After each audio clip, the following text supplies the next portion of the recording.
Okay, let's try and unpack this because you've probably noticed this too, right?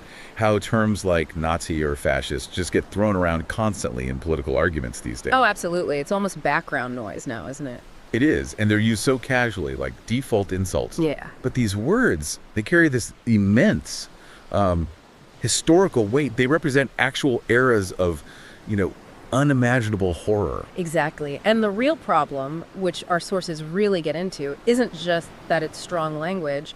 It's using these labels without really grasping or maybe even caring about their actual specific historical meaning. Right. It feels like it almost waters down the real atrocities they stand for. Precisely. It diminishes them. And what's critical here, and what we want to explore in this deep dive, is how this isn't just, messy rhetoric. It actually points to deeper, maybe more worrying things going on in how we talk about politics today. So it's more than just name calling. Much more. It's potentially about the erosion of, real conversation. Our goal here is to pull out the key insights from quite a stack of sources. We've looked at academic papers, historical research, current analyses, basically to give you a shortcut to getting properly informed on this specific issue. Okay. We want to get past the headlines, past the shouting, and really look at the why and the how behind this misuse of language. And we found some pretty surprising facts and hopefully some useful takeaways for you listening. That distinction feels really important. Okay, so diving in, our sources highlight this claim that you hear a lot, especially online. It's super provocative. Loony leftists, Trump is a Nazi. You hear variations of that. Mm-hmm. It's definitely out there. And look, wherever you stand politically, hearing that probably gets a strong reaction. But the material we reviewed, it hits back immediately with this very concrete, almost jarring fact. One source puts it, very pointedly. That would make Trump the first Nazi to have a settlement named after him in Israel, the Jewish homeland. Yeah, that really makes you stop and think, doesn't it? And the details behind that are quite specific and directly challenge that whole idea. Tell us about that. So the sources explain how Israel, basically as a thank you for some of the Trump administration's policies, especially recognizing Israeli sovereignty over the Golan Heights, actually named a community there after him. Right, Trump Heights. Trump Heights, exactly. Yeah. Established in 2019. And this wasn't just like a symbolic street sign. It was the first time a community in Israel or the occupied territories had been named for a sitting U.S. president since Kfar Truman way back. Oh. So it specifically honored that Golan Heights decision. And, it's a small place, maybe around 130 people as of late 2024, but it's a real physical place, an enduring fact on the ground. A fact on the ground in Israel named after someone accused of being a Nazi. Precisely. The sources argue that this reality just stands in such stark, almost absurd contradiction to the label. Mm-hmm. It forces you, if you're trying to be objective, to seriously question how valid that accusation can possibly be.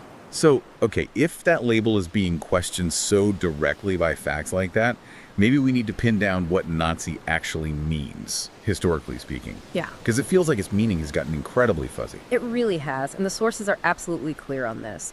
When historians or political scientists use the term Nazi, they mean something very specific.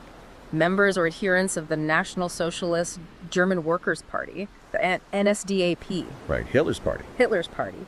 But it wasn't just a party, it was a totalitarian movement built on a uniquely destructive ideology. The sources break down its core features.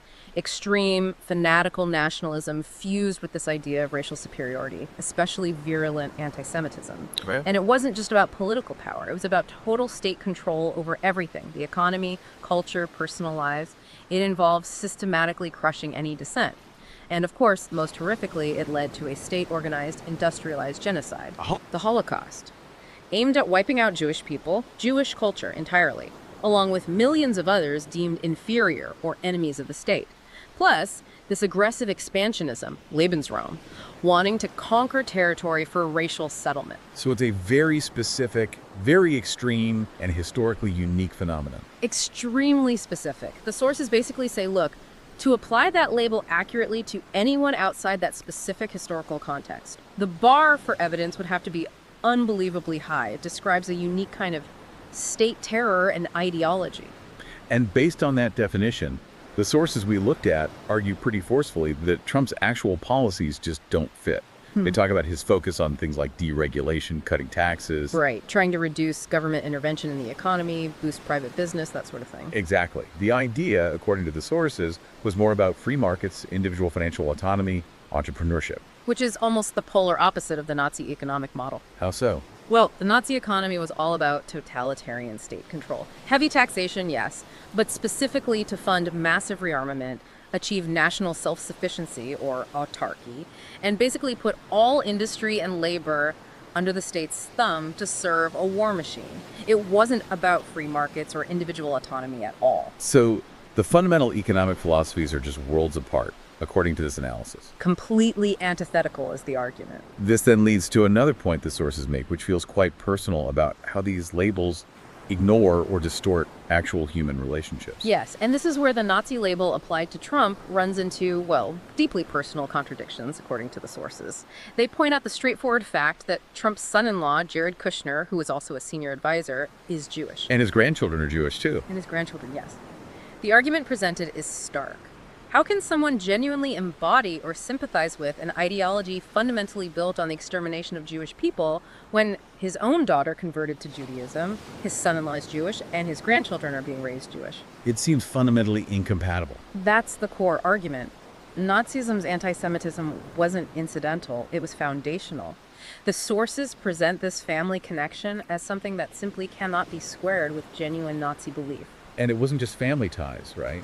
The sources also talk about policy engagement. Right. They don't just stop at the family connection. They bring up Kushner's very significant policy role, especially his work on the Abraham Accords. The normalization deals between Israel and several Arab nations. Exactly. This involved deep, direct engagement with Israeli leaders, focusing on Israeli security and regional peace actions presented as completely at odds with the hatred inherent in Nazism or being a Nazi sympathizer. It's a track record of practical engagement, the sources argue, that contradicts the label. Okay, so let's try and summarize this first part, based on what we've reviewed. The argument coming from these sources is essentially that labeling Trump a Nazi doesn't hold up when you look at historical facts like Trump Heights, his actual policies which differ fundamentally from Nazi economics, and his personal family ties and policy actions related to Jewish interests and Israel. That's a fair summary. The core takeaway is that using the Nazi label here is presented as a serious misrepresentation of history, policy, and personal reality. And the danger, they stress, is that it ultimately trivializes the unique horror of what Nazism actually was. It drains the word of its power and meaning. That example really highlights the problem vividly. But it makes you wonder, okay, why is this happening? Why this erosion of meaning? It's not just about Trump. These labels are flying everywhere. What's driving it? That's the million-dollar question, isn't it? And the research digs into several potential factors. One analysis points to a Pew Research study suggesting, maybe worryingly, that a lot of Americans actually struggle to define basic political terms accurately, even something like fascism. Really? So just a basic lack of definition. Apparently so, for a significant number. And when that foundational understanding isn't there, complex debates just get flattened. Everything becomes black and white, us versus them, good versus evil. Which shuts down any real discussion. Completely. It becomes much easier to just slap on an extreme label, Nazi, communist, whatever, than to actually grapple with the nuances of someone else's argument or ideology. It's an intellectual shortcut, the sources suggest, and a major roadblock to productive conversation. And where does that lack of understanding come from? The sources point fingers, don't they? They do. A significant factor highlighted is perceived shortcomings in public education, specifically around civics. Civics education declining. Measurably so, according to the data cited. Right. Less funding for social studies, fewer hours dedicated to it in the curriculum, this huge focus on standardized tests in math and reading. It means students often aren't getting that deep dive into political systems, ideologies, history. And the risk there is? The risk is creating citizens who lack the tools to understand political complexity. If you don't really learn about the historical context of fascism, how Nazism actually rose, the spectrum of political thought, you might genuinely start believing that any strong opposition to your own views is somehow fascist or extremist. Because you only know the cartoon version. Sort of, yeah. If your education only touches on the most extreme examples, without nuance, you might lack the framework to distinguish between, say, mainstream conservatism and actual fascism. The sources suggest this can lead to naively applying these heavy labels just because someone disagrees with you. And that could make people susceptible to repeating history's mistakes. if they don't truly understand them. That's the underlying fear expressed. If you can't recognize real extremism when it appears because you've been calling everything you dislike extremist, how do you effectively oppose the genuine article? So imagine a student coming out of that system. Maybe they genuinely believe any strong disagreement is dangerous. Right. And if they haven't developed skills for critical engagement, for debating ideas based on evidence, what's the easiest response when challenged? Lash out with a label. Name calling. Exactly. It becomes a defense mechanism, the sources argue, born from a lack of capacity for reasoned debate. It fosters this climate of intellectual intolerance. And then these individuals log on to social media. And it's like pouring gasoline on the fire. The sources draw a very direct line between this decline in reasoned discussion and the rise of social media. These platforms often reward outrage, dunks, and insults, not thoughtful conversation. The algorithm prefers a fight. Often, yes. It's structurally easier and often gets more engagement to just call your opponent a Nazi or commie or whatever than to actually engage with their points constructively. The whole environment pushes towards simplification and hostility. It changes how we interact politically. Fundamentally, what's really telling, the sources point out, is just how much easier it feels for some people to slap on a label than to do the hard work of understanding a different perspective. It bypasses the effort of actual thinking. It seems so. It points to this tendency, when faced with disagreement, to default to an emotional reaction. Fear, anger, contempt, rather than a rational one. Shouting fascist is quicker and emotionally simpler than dissecting policy differences. And that just creates a cycle, right? Fear, misunderstanding, more hostility. Exactly. A downward spiral of reactivity fueled by algorithms and maybe a lack of foundational understanding, making genuine dialogue harder and harder. And sometimes that emotional reaction is precisely the goal, isn't it? Our sources mention leftist narratives deliberately using these labels for impact. Yes. They discuss how certain narratives, particularly when labeling figures like Trump, seem designed to provoke strong fear and anger. The argument is that the goal is mobilization. Stir up the base. Stir up the base, create a sense of urgent threat, solidify opposition. But the sources highlight the cost. It massively oversimplifies complex realities and kills productive dialogue. It's presented as a strategic choice, sacrificing nuance for political gain, which ultimately damages democratic debate. And this climate, this tendency to shut down opposing views rather than debate them, leads directly to what we call cancel culture. That's the connection the sources make. They describe cancel culture as a modern way of silencing dissent. The example they often bring up is J.K. Rowling. Right, the backlash over her comments on transgender issues. Exactly. She faced immense public criticism, calls for boycotts, attempts to deplatform her. The sources connect this kind of reaction, this push for social and professional ostracization, to the functional aim of older, more physical tactics. Not so. They argue that while the methods are different, online mobs versus street gangs, the goal is similar: to eliminate the dissenting voice, to make expressing certain views too costly. They even controversially compare the aim to historical brown shirt tactics. Whoa, okay, that's a heavy comparison. It is. The point isn't that online criticism is the same as physical violence, but that the intent shutting down dissent through intimidation rather than engaging with the argument shares a disturbing parallel, according to this analysis. It's about silencing, not persuading. That comparison definitely brings us to a really striking, maybe uncomfortable part of the analysis in our sources. They point out this deep irony that some of the very people who are quick to throw around labels like fascist or Nazi are described as using tactics that seem, well, disturbingly similar to the methods of the ideologies they say they disguise. It's a central paradox highlighted in the material. And to get it, we need to be clear on what the sources mean by brown shirt tactics. Okay, define that for us based on the sources. They define it historically, referring to Hitler's SA, the Sturmabteilung, the original Nazi paramilitary thugs. Their methods were things like aggressive intimidation, street brawls with political opponents, violently breaking up rival meetings, basically using force and fear to silence anyone who disagreed. Enforcing conformity through violence. Exactly. Now, the controversial argument from the sources is that certain factions on the political left have adopted tactics that are functionally similar in their effect, if not identical in form, meaning organized efforts to shut down speakers they disagree with, sometimes involving aggression or property destruction. Think about some of the protests on university campuses. Yeah, the sources mention specific examples. They do. They cite protests against conservative speakers at places like UC Berkeley, describing how these events sometimes blew up into riots. with significant property damage, people getting hurt, attendees being intimidated. So preventing speech through disruption and sometimes violence. That's the claim. They also mention the Summer of Love protests in some cities. While the name sounds peaceful, the sources describe how some of these escalated into chaos, with violence being, if not directed, then tolerated or even encouraged by some factions on the left. Okay. And alongside physical stuff, they point to tactics like doxing. Publicly releasing someone's private information online. Right. To intimidate them, get them fired, make their life hell, essentially punishing dissent through public shaming and harassment. The argument is that for some on the left, these coercive methods became acceptable tools to achieve ideological goals. Silencing, not debating.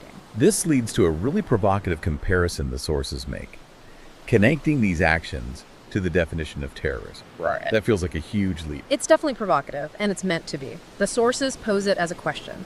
If the definition of terrorism involves using violence or the threat of violence to intimidate or coerce people for political aims, Okay. then the sources ask, couldn't the actions of those involved in violent protests, organized intimidation campaigns, or threatening individuals over their political views potentially fit that functional definition? Wow. Now, they're not necessarily saying these groups are terrorist organizations in the legal sense, but that the nature of the actions using fear and coercion for political ends overlaps with the definition. What they really highlight is what they call a striking double standard. That when these kinds of intimidating or violent actions are done by groups aligned with certain ideologies, their peers or sympathizers often excuse it. They might call it righteous anger, or fighting fascism, or protesting injustice. Downplaying the actual intimidation or violence involved. Exactly. Shielding it, the sources argue, rather than condemning the coercive tactics themselves regardless of the stated cause. This perceived hypocrisy, they say, makes objective assessment really difficult. And did the sources suggest these kinds of tactics had real-world consequences, like electorally? They did. They point specifically to the 2024 election outcome as being, in their words, telling. The argument presented is that these more extreme tactics, the riots, the aggressive confrontations, the cancel culture, it backfired. Oh, so? They claim it cost them dearly at the polls because moderate voters, and obviously conservatives, were turned off. They recoiled from what they perceived as radical behavior associated with parts of the left. So it alienated potential voters. That's the assertion. And what's more, the sources observe that instead of maybe rethinking those tactics, instead of trying to bridge the gap with mainstream voters, there seemed to be a tendency in some circles to double down on what one might call stupid. Stupid meaning? Meaning, in the context of the sources, continuing to push further leftward, using increasingly alienating rhetoric and tactics, and losing touch with the concerns of broader America, arguably ensuring further electoral losses. It's framed as a self-defeating cycle. So the fascinating and maybe deeply ironic conclusion the sources draw here is that some on the left ended up weaponizing historical terms like fascist against opponents, while simultaneously adopting tactics intimidation, silencing dissent, sometimes violence that mirror traits they claim to hate. A case of perceived hypocrisy. That's exactly how the sources frame it, arguing that instead of constructive debate, political discourse got dragged into accusation and fear, diluting important historical terms and engaging in behaviors disturbingly similar to the extremism they denounce. And this, they argue, damages democracy itself. Okay, so shifting gears a bit, the sources don't just focus on current events. They also push us to make some broader historical and ideological comparisons to really understand the differences, but also maybe some scary similarities between extreme movements across history. Right. It's about putting things in a wider context. And one of the most arresting statements we came across, cited in several analyses, is this. The only real difference between Nazism and communism is the death toll. Wow. Okay, that's incredibly stark. What's the thinking behind such a statement? Well, it's designed to be provocative, obviously, but the point it's trying to make is about the sheer scale of human catastrophe and the shared outcomes of these two ideologies when they gained total power, despite having very different starting points philosophically. Right, Nazism based on race, communism based on class. Exactly. Despite those different roots, the sources argue that in practice, both systems resulted in totalitarian states. Absolute control, crushing dissent, mass surveillance, and unbelievable levels of violence against perceived enemies. But the sources do still distinguish between them, right? It's not saying they were identical. Oh, absolutely not. They are very careful to detail the distinct origins and targets.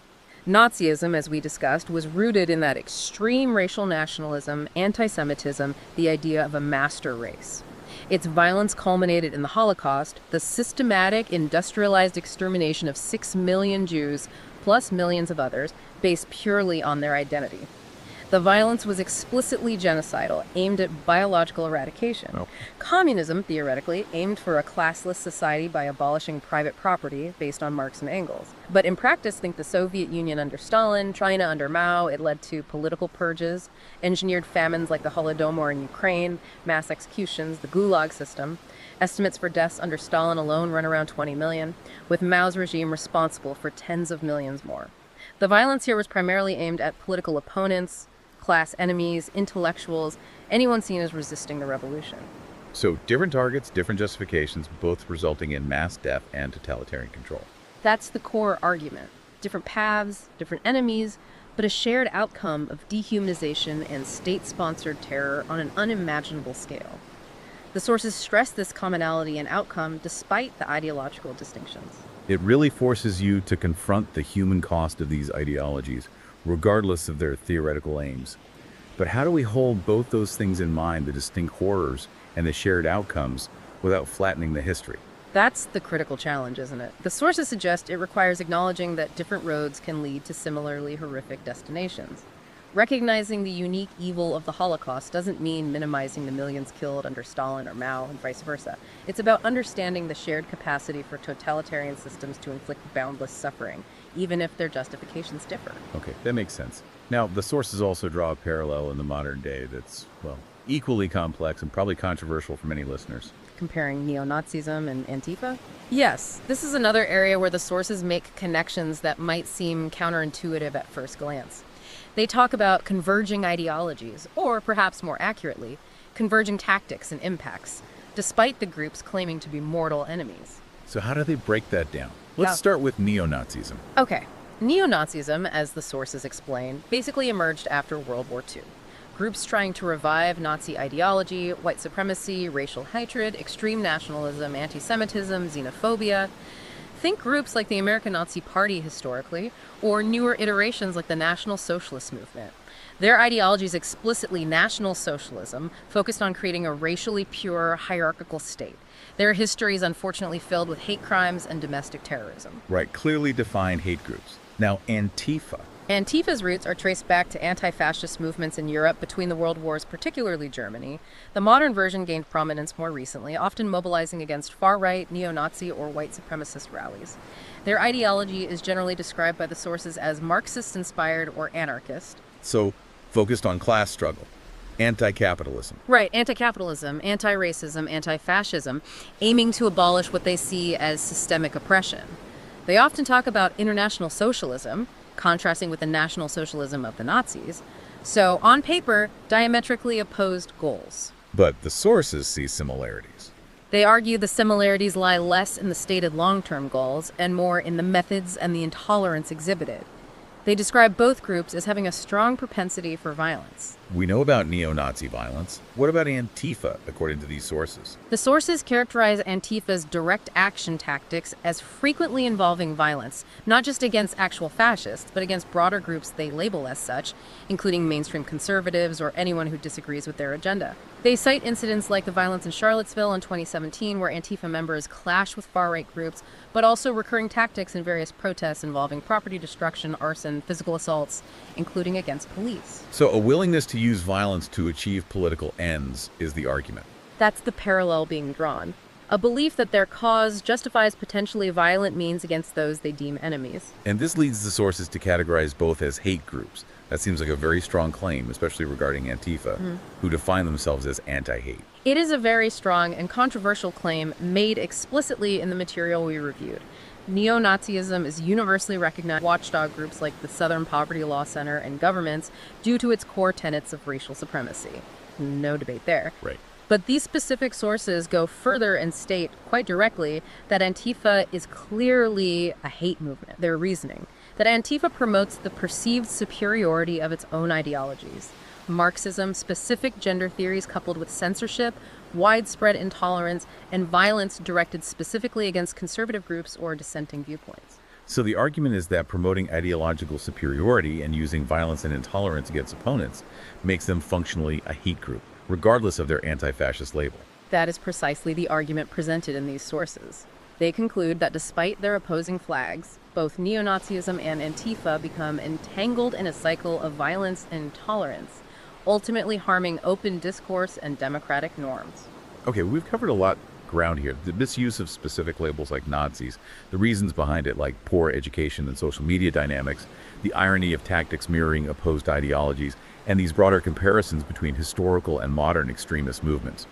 So where does this leave us? What are the big takeaways for someone listening to this, trying to navigate this messy world? Well, the first takeaway, and the sources are quite alarming on this, is the real danger these trends pose. Misusing terms like Nazi isn't just sloppy language, it's dangerous. It oversimplifies complex issues, it distorts history, and it makes actual meaningful conversation almost impossible. It just deepens the divides. Exactly. It fuels fear, it fuels misunderstanding. And the worry expressed is that this could escalate, leading to more political hostility, maybe even violence, and definitely eroding trust in democratic processes. If words lose their meaning, how do we even talk to each other, let alone solve problems? It feels like the stakes are pretty high. They're presented as very high. When we can't accurately identify or discuss threats because the language has been devalued, we're in trouble. But it's not all doom and gloom, right? Right. Do the sources offer any way forward, any path towards a healthier way of talking about these things? Thankfully, yes. They don't just diagnose the problem. They do propose some solutions, or at least imperatives. A big one is a call for prioritizing real, comprehensive civics education again. Going back to that education point. Yes, not just teaching facts, but fostering critical thinking skills, empathy, the ability to engage in informed debate respectfully, giving people the tools to understand complexity, not just react to labels. And on an individual level, what can someone listening do? The sources put a lot of emphasis on individual responsibility. The idea that each of us needs to make a conscious effort to seek deeper understanding before wielding powerful labels. Basically, think before you type. Think before you accuse. Which sounds simple, but in the heat of the moment. It's incredibly difficult, which is why the sources stress cultivating critical thinking as a habit. Asking yourself, where is this information coming from? Does it make sense? Am I just reacting emotionally? Am I seeking out information that challenges my own views or just confirms them?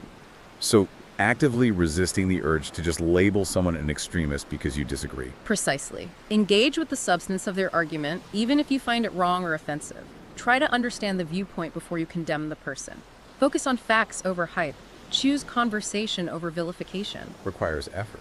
It does. But the sources suggest there's hope in recognizing shared patterns. For instance, that tendency for groups across the spectrum to get aggressive when they feel threatened, recognizing that common human behavior, not just the ideology, might be a starting point for understanding, maybe even finding common ground on how we should interact.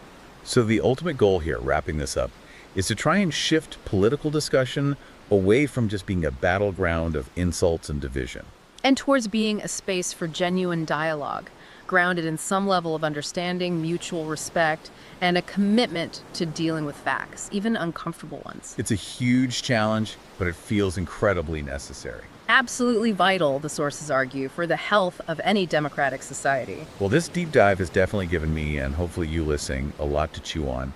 Thinking about the words we use, the history they carry, and maybe the real intentions behind why they get used the way they do. Language is powerful stuff. It really is. And maybe that leaves a final question for you, our listener, to take away from this. In this climate where labels are used as weapons, where emotions are constantly running high, what's our individual responsibility? What role can each of us play in trying to foster a political conversation that's more nuanced, more based on facts, and just more respectful, both online and offline? And how do we move that conversation away from just accusation and towards understanding, away from fear and towards actually engaging with the issues? We really hope this deep dive is maybe giving you some new perspectives, some tools to help do just that.